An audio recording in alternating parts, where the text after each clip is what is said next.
Dando sequência àquele tema que nós iniciamos, você pode estar pensando o que é fazer discípulos, como é fazer discípulos e a dificuldade que está envolvida nisso.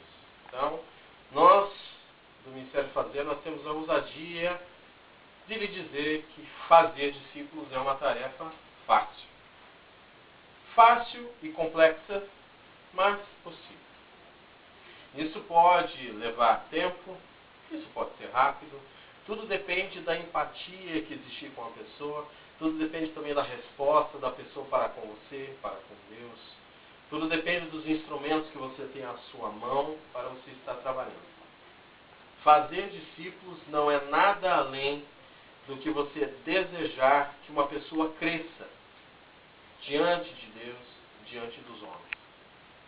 Por que você tem que se importar com isso? Porque a palavra de Deus te diz que é preciso você se importar.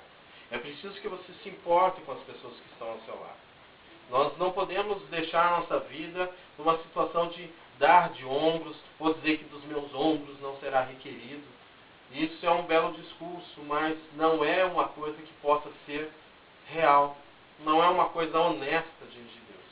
Nós devemos nos importar com a pessoa, com as pessoas que estão ao nosso lado. Nós somos a resposta de Deus para alguém que está ao nosso redor.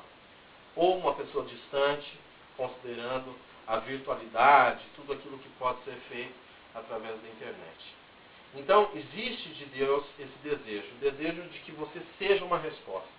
Por que penso eu que existe isso? Porque a palavra de Deus me autoriza. A palavra de Deus diz que eu sou sacerdote. Sacerdote é aquele que ensina. A palavra de Deus diz que eu sou embaixador. Embaixador é aquele que fala por um povo e diz o que aquele povo deve fazer. Ele segue ordens, ele ministra aquilo que deve ser feito. Toda a palavra de Deus nos dá essa condição de nós fazermos algo em prol das pessoas. Jesus veio e ele se sacrificou por todos. Ele veio fazer algo em prol. E o desejo de Deus é ter filhos semelhantes a Ele. Semelhante a Jesus. E para sermos semelhantes a Jesus, nós devemos seguir os caminhos que Ele seguiu. Nós devemos ter todo um tempo. Jesus começou a ministrar lá com os seus 12 anos. Ele estava na história que todos conhecem. Os seus pais não sabiam onde é que ele estava.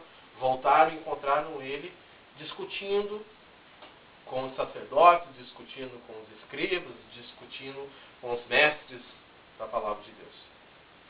Porém, o ministério dele começa aos 30. Houve todo um tempo, todo um preparo. Esse tempo, esse preparo existe para você. Esse tempo, esse preparo existe para mim. Esse tempo, esse preparo existiu para cada um dos discípulos. É assim que as coisas são. Nós precisamos nos colocar numa situação de ensino. Como é que eu posso ensinar uma pessoa? Eu posso ensinar aprendendo. Então, a palavra de Deus é a nossa regra de fé. Então, nós estudamos. Como que nós estudamos a palavra de Deus? Nós vamos ler a palavra de Deus seguidamente. Nós vamos buscar fontes que expliquem melhor cada passagem. Nós vamos nos dedicar à oração, ao jejum. É todo um crescimento. Quando nós nos importamos com aquilo que existe para ser feito dentro da palavra de Deus, nós nos importamos com o outro. E dessa forma nós alcançamos um crescimento pessoal. O problema que você tem que colocar para ser resolvido é o seguinte: o que você está fazendo diante de Deus e diante dos homens? O que você sabe de Deus? O que você sabe da palavra de Deus? O que você sabe do caminho de Jesus? E o que você pode dizer para as outras pessoas? Quem são essas pessoas? Talvez sejam uma pessoa que esteja no mesmo nível que você. Talvez seja uma pessoa que está ali precisando de uma palavra de incentivo. É tudo uma questão do que você pode fazer pelo outro. É uma palavra de ânimo, é uma palavra de vitalidade, de força. Você está vendo que a pessoa está passando por uma aflição, por um problema. Você pode ministrar uma palavra, você pode mandar um versículo para essa pessoa, você pode orar para essa pessoa, você pode interceder, você pode declarar uma palavra de vitória. Isso é o mínimo, esse é o começo, essa é a situação inicial. Você entender que você tem algo de Deus para ser ofertado. Quando você entende isso, você passa a seguir essa trilha. A trilha de quem serve.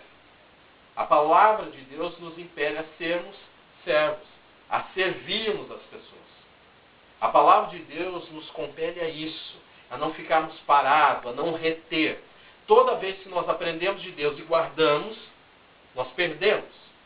A palavra de Deus é para ser ofertada, é para ser levada adiante. Então, se tudo que você recebe fica dentro de você, você não produz o impacto que a palavra de Deus espera. Então, você conhece louvores, você adora, você tem 1 ano, 2 anos, 10 anos, 1 mês, 1 semana dentro da casa de Deus. E a pergunta é, como que você tem servido? Você tem sido uma pessoa difícil para os seus pastores? Você tem sido uma pessoa difícil em casa? Você tem sido uma pessoa difícil no trabalho? Você tem sido uma pessoa difícil onde você estuda? São essas as questões. Fazer com que a palavra de Deus ela seja verdadeira. A palavra de Deus ela não pode ser guardada como uma coisa que você usa uma vez por semana. A palavra de Deus é para ser vivida. Discipular é viver. Discipular, a palavra, significa andar com, ir atrás de. É só isso. A questão é, você está andando com quem? Você está indo atrás de quem? Se você está seguindo a Jesus, tem uma série de etapas, de palavras, de processos que ele traz. Então, quando você fala sobre isso, você aprende mais sobre isso. E aprendendo mais, você conta para mais pessoas. E Deus se encarregará de fazer com que as demais coisas aconteçam. Grava essa palavra. O que você tem e o que você tem servido. Pense naquilo que é o teu potencial e que você pode entregar. Guarde essa palavra, pense nessa palavra e veja aquilo que pode ser feito em nome de Jesus. Nós contamos com você. Acesse vídeos, comente, poste, tire suas dúvidas e que você seja grandemente abençoado em nome de Jesus. Amém.